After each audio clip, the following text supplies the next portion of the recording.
Hello, everyone. Welcome to day one of Prep for Wave Week.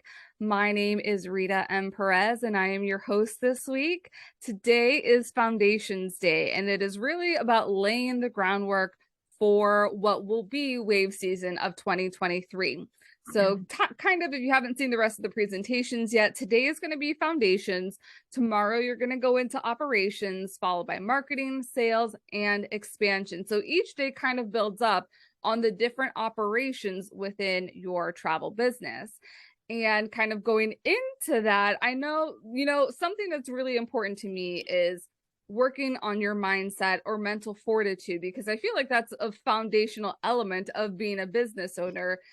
Entrepreneurship is not for the weak-minded, and you have to have a solid knowing of who you are and what you're really great at, aka what your strengths are, to do well and prosper in your businesses.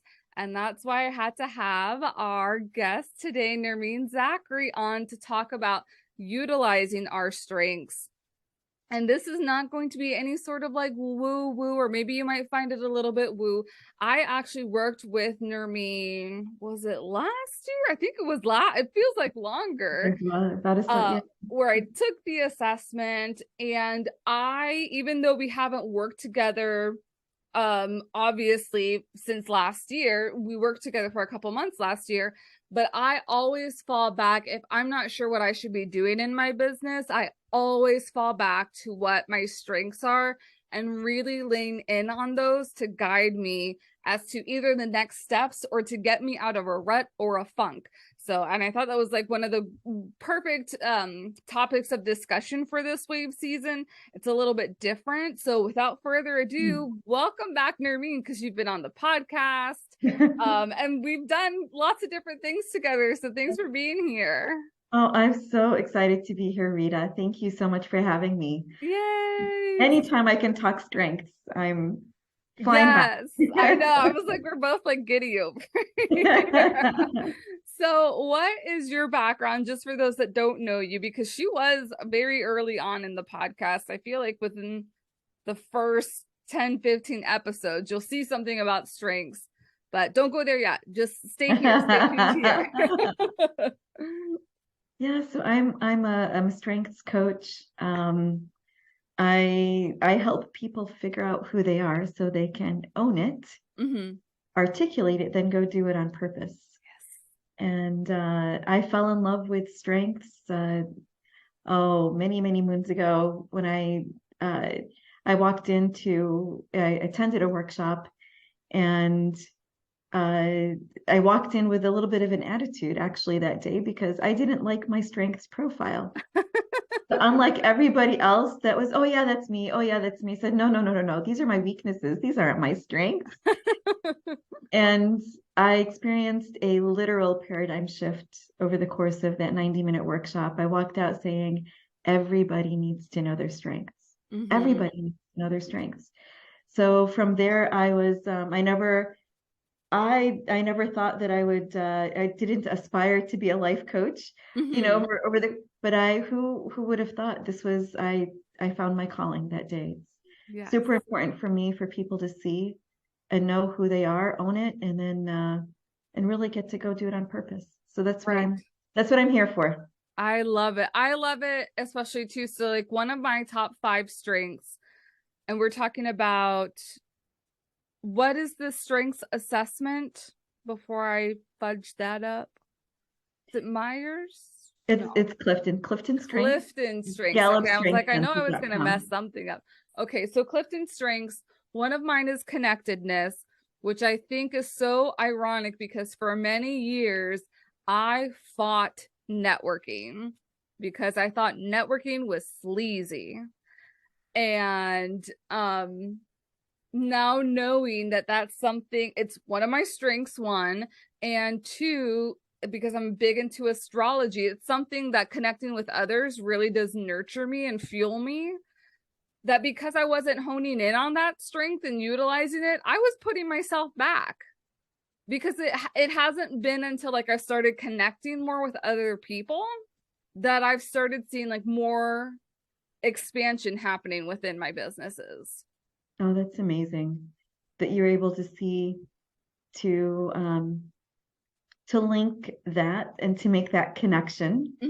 And yes, for someone with connectedness, that you see the connections, you see how things tie together, how businesses tie together, how individuals, how people's strengths can really complement each other, and that just that personal connection with folks is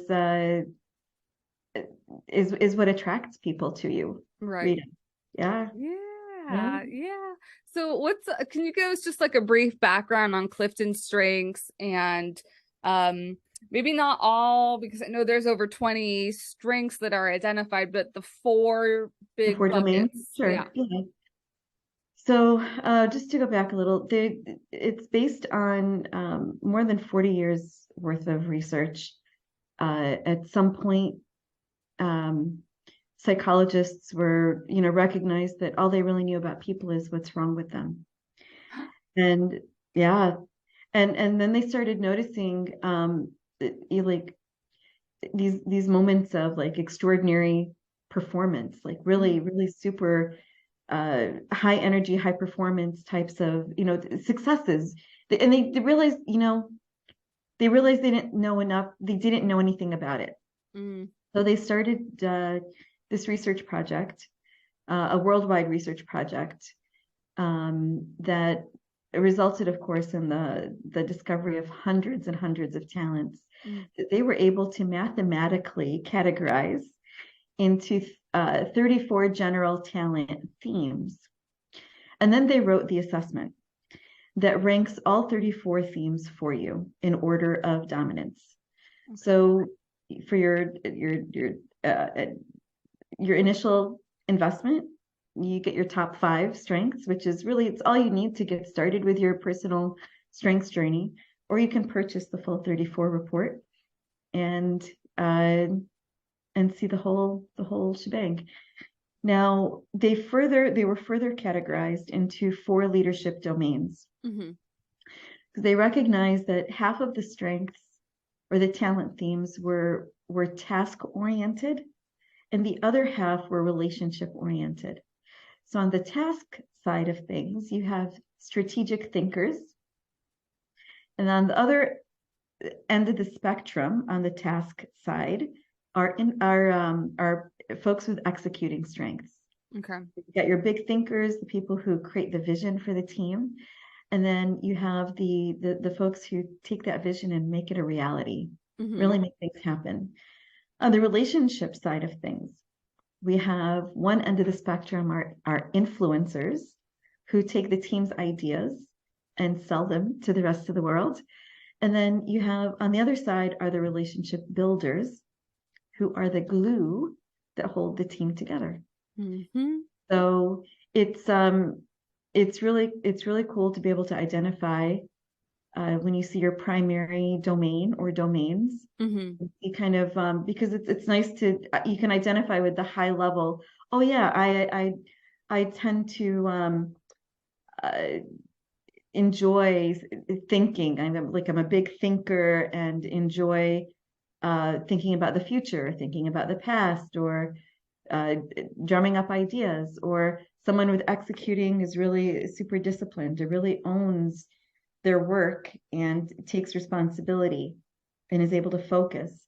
Or influencers who have that just natural charisma, who are welcoming and inviting and energizing the group, able to really speak so eloquently on behalf of the organization, on behalf of others. And then the relationship builders just see what's beautiful about people, connect to them, see potential and support it, bring that positive energy. So when you imagine, every team needs a little bit of all of those, right? Right. Yeah. Right. And I just kind of like thinking about that. Would you say there's common strengths among business owners in general, or is everybody a mixed bucket? I would have to do a little research on that. I don't, I'm sure that somebody has some of the, done some research, Mhm. or gathered some data around that. But I will tell you that in strengths-based leadership, they, uh, they further studied, uh, very successful leaders in different organizations. And, um, in their book, they describe how, um, four leaders in particular achieved their success. Mm, So there's one who was a strategic thinker, one who led with executing, another who led with influencing strengths, and another who led with relationship building. So it doesn't matter what, um, what your strengths are. You don't need a specific set of strengths in order to be successful in right. anything. It's just being you, living your strengths, Mm-hmm. owning them instead of trying to be someone else or be Mm-hmm. like somebody else. When you land in your strengths, you have influence. You are a leader and can serve in the greatest capacity. Mm-hmm. Why is it important for people when we're coming up to what is wave season for travel sellers to know what their strengths are? Rita, I think it's important to be grounded in who you are. Mm, It's when we are, uh, the busiest and when we get the most stressed, right? When you have a ton of stuff being thrown at you, mm-hmm. and, kind of really knowing who you are, knowing your strengths, knowing what you need, uh, will help you stay grounded, Mm-hmm. and it kind of becomes your true north. Kind of Mm-hmm. come back to, okay, I'm really stressed right now. There's a lot happening. Uh, how can I leverage my strengths to work through my workload? Right. What do I need? So something really important to know is that our strengths inform how we contribute Mm-hmm. and also what we need in order to show up at our best. Right. So when you're busy and or you're starting to feel that stress, or you're getting frustrated, it's important to go back and think about, what do my strengths need? Do they, for example, uh, you might, the one that comes to mind right now is intellection, someone who, enjoys having intellectual conversation, asks those really thoughtful questions, really just engages, has that curiosity and engages people in really cool conversation. They typically need that quiet time to think privately, Mm, quietly, away from the rest of the world. So if you are someone with intellection, for example, you're enjoying the conversation, you're enjoying, dreaming with your clients about where they're going on their travels and everything, and sharing your experiences and the places that you've been to. You enjoy all of that, but at the same time, when you're starting to feel drained, you need some quiet time. Make sure that mhm, you're building in that alone time to think and process and plan so that you can be your best, um, for yourself and for your clients and for your family and all that you do in these upcoming, months. mm. Yeah, I that's just one really like example. that. Every strength has very specific contributions that it makes, and Right. very specific needs that it has. Well, and I can also see that just in so many facets of business, like utilizing your strengths in the sense of like, how do I connect with people? Meaning like how I need to get new clients. So based on my strengths, what is the best way to start mingling with other people to acquire new clients? Also, kind of like, what's the best way to keep things organized, or what tasks do I want to keep to myself in business versus what do I want a technology doing, or what do I want to hire out for somebody else to handle for me? Yeah. No, that's a really, really great thing to be thinking about as you delegate, Mm-hmm. because you only have so many hours in the day. Mm-hmm. Why spend them if you have the opportunity to delegate, Right. right? You know, if you're able to hire out or get some support, um, why force yourself to do the work that drains you when you can Right. hand it off to someone else who is strengthened actually by doing that Yes. work? Yeah. Yes. Yes, because it's funny, even for me, who I would describe myself as more introverted, to also be somebody who like really thrives off of connection. I know something that I've been thinking about just on the marketing business side is the tasks that I want to be doing and the people that I want to be serving. And so I can relate that in the travel business, like the trips that you want to be selling in accordance with your strengths. Do you want to be selling package travel, or do you want to be planning all the different odds and ends with travel? What types of travel suppliers do you want to partner with based on what they offer of their strengths, and how does that work with your strengths? Absolutely. And I love that you're very much in tune with your strengths and how you show up and what brings you fulfillment, Mm-hmm. what you enjoy. You also know, um, you've been in business long enough to know also what you don't enjoy. Right. And when you know your strengths, you're able to evaluate your past experiences and your current experiences and really think about what is it that where I do find fulfillment, and what strength is that? You know, or Right. when you're finding yourself feeling frustrated and or really drained, then you can think about, well, what strengths are not getting are either not at play, or what do I need? What do my strengths need that I'm not getting? Mm-hmm. Or what's maybe I'm being asked to do things that are not in my strengths realm at all. Mm-hmm. And that's where you can start to really outline, these are the tasks that I want to hang on to because I love doing them, and that's why I'm in business in the first place. Right. These are the things that I think my colleague, my business partner over here, Ken, would really enjoy, and both of us get to do the best of both worlds, really. Mm-hmm. Right. Right. What's the difference between, so I took the assessment. What's the difference between somebody self-evaluating what they think their strengths are and taking the formal assessment to actually figure out what they are?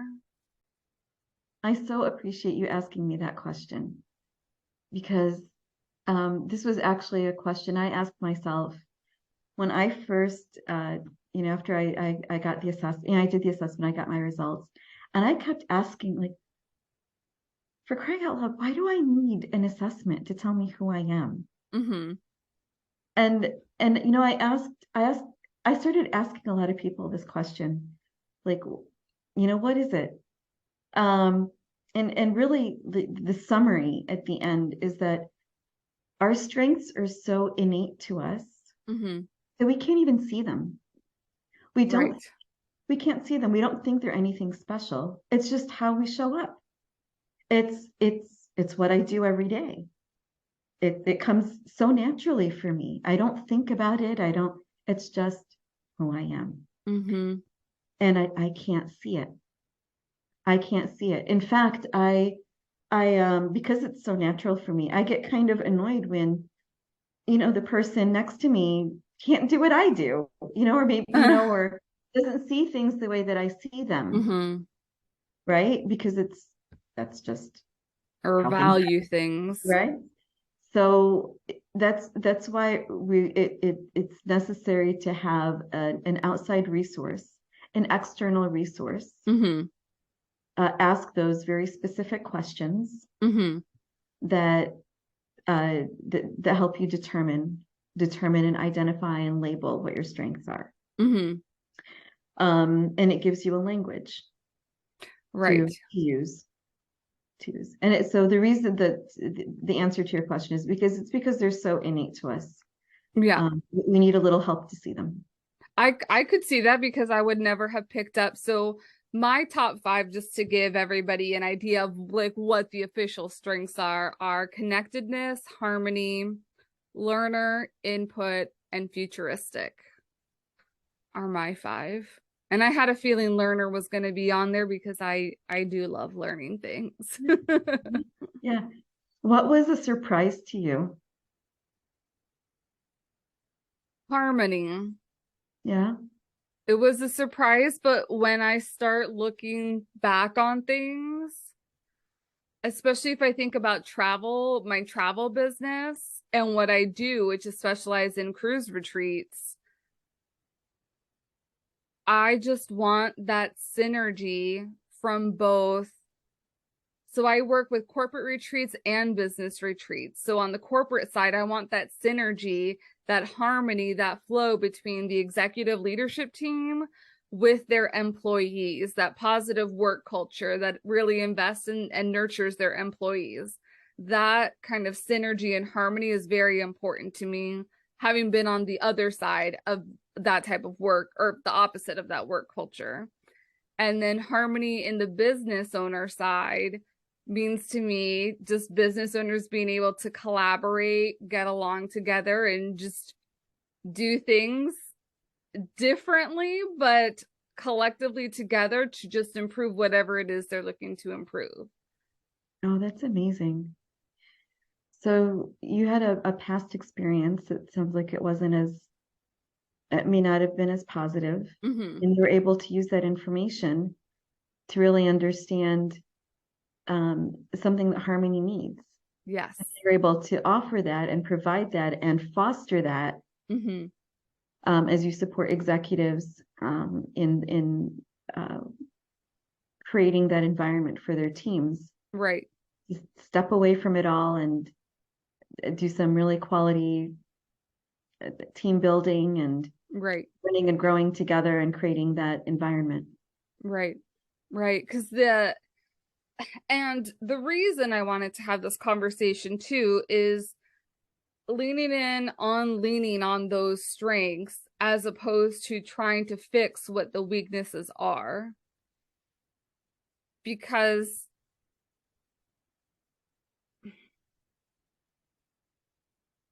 we can't do everything.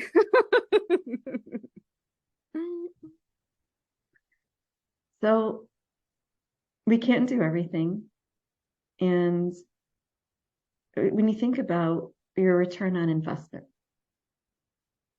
okay, every activity you complete, you're investing in it. You can work on addressing an area of weakness, right? Any of us can. And there are times when it's a good idea to put some energy into something that it would behoove me or Mm-hmm. for my business to get a little bit better at, right? Mm-hmm. And we're human beings, we will grow Mm-hmm. and we'll get better. But the incremental increase in my capability, investing in an area that's already, I'm naturally already not, I'm not very good at it. It does not come naturally to me. Mm-hmm. I have to work a lot harder to see some improvement in that area. However, if I invest, put energy into something that already comes naturally for me, Rita, Mm-hmm. the results are enormous. It's mind blowing what we can do when we just invest a little bit, Right. expand on something that already comes naturally for us. Right. So that's again ROI. Right. I can spend. I have 100%. I can put the bulk of it in areas of weakness and only see a little bit of growth, or I could put the bulk of it in areas of natural talent and see exponential growth. Right. Right. Because I I got the example in my head. I'm like, this is like as simple as me hiring somebody to clean the house is much more beneficial to me because that means I can connect with more people instead of learning to be a better house cleaner, because I would just hate it even more if I took a course or was Mhm. like taught to learn how to be a better cleaner. I don't want that. Your gifts and your talents and where you find fulfillment is not so much in the task of the of things. I don't think I heard any executing strengths in your top five. You're about connecting, right? Mm-hmm. Connectedness, harmony, and then you have input and learner, Input, learner, and futuristic. futuristic. So you're relationship building and strategic thinking. Mm-hmm. So you get your fill when you are connecting with people, when you Mm-hmm. are creating those connections, when you are creating, when you're helping people find common ground, when striking the right balance and make everybody is okay, feeling okay and Mm-hmm. uh, on board. Uh, and also that quality time thinking and learning and gathering information Yes. and thinking and dreaming about the future. Yes. That's where you find your fill. Mm-hmm. But the executing, you may not get it. Yes, amazing to be inside of a clean house, but you don't get the same fulfillment By after getting it cleaning like done. you do. You get Right. it done, Right. but it's not the same. So if someone else, I guarantee you, will take great pride and Right. feel super accomplished in in cleaning your house. Right. Right. Because they don't want to think about planning a trip like I want to, or they don't want to think about marketing like I want to. Yeah. And they flourish in their business because they're doing um they love clean. They love Yes. clean and there's nothing that's more satisfying than doing that for their clients. Yeah. Yep. Because I can see it too. There's so many travel advisors who just want to sell travel and put all the itineraries and everything together that they don't want to have to deal with all like the creative or making Yeah, relationships or anything like that. yeah. And it's kind of just finding the balance. And each of you playing to your strengths and what brings you fulfillment, and that's where you're going to shine. That's where you're going to want to put more energy into, and that's where your business will succeed. Mm-hmm. Yeah. Yeah. Well, And why they come to you because right. yeah, yeah, Right. Because they see something that they don't have and they don't want to do it. So they would rather hire you to do it yeah. and live in their strength and have you make up for what they're lacking. Yeah. Yeah. So thank you for being here today. If people wanted to reach out to you, dive in a little bit more strengths or do a coaching session regarding their strengths, how can they reach out to you? My email is Nermine at strengths-edge.com. So would love to hear from you. Would love to have a conversation if you would love to, interested in exploring strengths a little bit more and talking about what that could mean for your personal growth and your business. Would love the opportunity to have that conversation with you. Um, and I'm on all the various social media channels on Instagram and Facebook and LinkedIn. Would love to connect. Either my handles are Strengths Edge or Nermine Zakhary. Awesome. Thank you, Nermine, for being here. And thank you for tuning in, travel advisors. This is Day One Foundation. So you have two other videos to watch if you have not already watched them. And then remember, if you purchase the Study Hall Pass upgrade, I will see you from 3 to 4 p.m. Eastern Time for a little bit of co-working or just collaborating on what you took out of today's workshops. So thank you again, and I will see you a little bit later. Bye.